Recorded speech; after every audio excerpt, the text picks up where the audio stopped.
Hey F1 fans, this is Doug, US F1 fan. I want to pick up on the stories emerging both from the Indianapolis Star and Motorsport.com on Alex Palou possibly leaving Chip Ganassi Racing in IndyCar and going to Red Bull Racing in Formula One. All right, what would that entail? Well, it would mean that IndyCar would lose arguably its top driver. Alex Palou has won 4 IndyCar championships over the last 5 years. He's won 19 races and is a dominant driver. How would that translate in Formula One, though? Over the last 30 some odd years, history would suggest not very well. However, there have been exceptions. I mean, you have Jacques Villeneuve, who moved from IndyCar to Formula One and won the World Drivers' Championship, as well as a batch of races.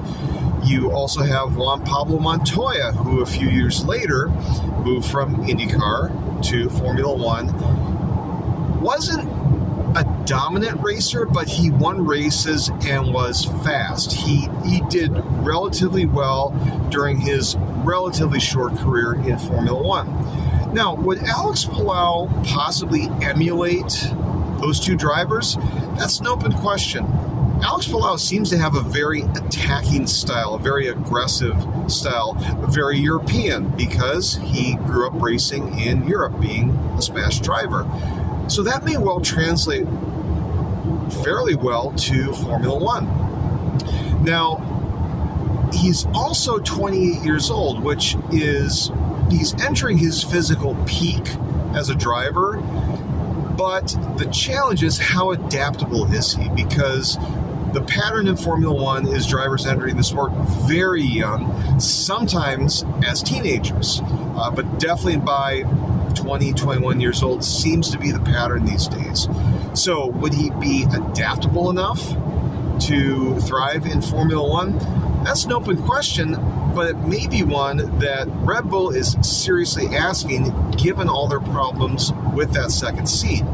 And so both parties may figure, like Red Bull Racing figures, well, we really have nothing to lose. We need somebody in that second seat who can score points and at least be competitive. And Alex Palou may think, hey, you know, I've accomplished everything I have here in IndyCar, won a batch of races, championships, etc. What else can I do? The opportunity is there in Formula One. Might as well take it. Worst case scenario for Alex Palou is he doesn't do well in Formula One, races there a couple of years, and then goes back to IndyCar, or maybe he goes on to sports car racing. Who knows? So those are my thoughts on the matter. What do you think? Go ahead and add a comment. If you like this video, go ahead and press like. If you would like to hear more of my thoughts on various F1 matters, well, go ahead and subscribe, and I'll get more videos posted, and we'll see how this silly season ends up shortly. Thank you. Bye-bye.